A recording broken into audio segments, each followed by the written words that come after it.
नंदन आणि स्वागत करतो तंजावर श्री भीमस्वामी शहापूरकर मठातर्फे। या मठाचा 9व्या मठपती म्हणून गादीवर आहे। माझं पूर्ण नाव रामचंद्र भीमराज गोस्वामी, ऑफिशियल नेम बी रामचंद्रन आहे। आडनाव केसकर आहे। मूळचे मसवड आहोत। गोंदवलेजवळ 20 किलोमीटरवर मसवड म्हणून गाव सिद्धनाथाची, त्याची पूर्वज मालोजी पंत म्हणून त्यांच्यापासून मी 13वी पिढी आहे।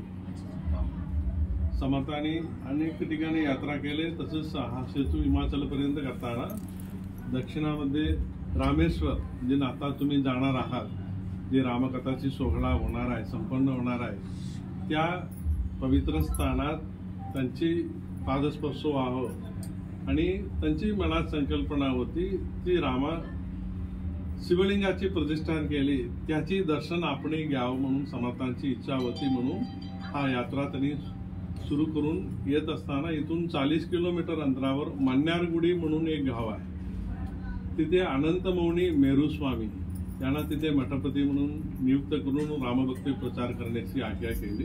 त्यावेळेपासून तिथे मठ स्थापन केले। त्या संप्रदायात आलेले मेरुस्वामी त्यांनी पण समर्थांचे चित्र काढले। तो चित्र आज सज्जनगडावर सेजगर म्हणून आहे, समर्थांचे जे निवासस्थान होती, पलंग वगैरे असेल, त्याच्यामध्ये एक समर्थांचे चित्र असेल, तो चित्र मेरुस्वामींनी काढलेले चित्र आणि अत्यंत तपस्वी होते आणि शेवटी संन्यासाश्रम घेतले आणि त्याची वृंदावन आज पामिनी नदी तीरावर मन्नारगुडीमध्ये आहे।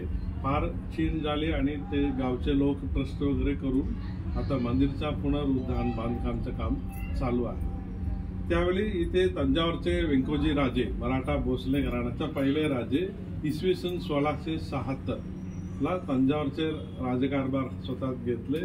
त्यावेळी शिवाजी महाराजांना विनंती केली, माझं भावाचे घे, आपण कृतार्थ करावा म्हणून। त्या निमित्ताने मन्नारगुडीला आल्यावर व्यंकोजी राजाने त्यांनी स्वागत केले आणि तंजावरला आले।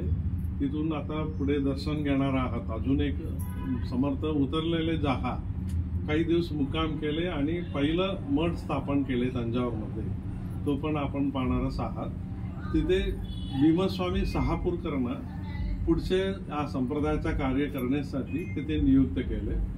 त्यावेळेपासून तंजावरमध्ये भीमस्वामी शहापूर म्हणजे कराड जवळचे 11 मारुतीपैकी पहिला मारुती शहापूरचा आहे। त्या गावचे भीमस्वामींना तंजावरचे मुख्य संस्थापक म्हणून त्यांनी नियुक्त करून पुढे रामेश्वरची यात्रा केली। त्यावेळेपासून जवळजवळ 35 वर्षात ते आले। 60 वर्ष म्हणजे 64 वर्ष त्यांनी जिवंत होते, म्हणजे त्यांची पूर्ण आयुष होती 99 वर्ष होता। 60 वर्ष दासोनोमी त्यांनी केले। सज्जनगडामध्ये जे समर्थांचे अंतिम काळ आला त्यावेळी ते सातारात होते।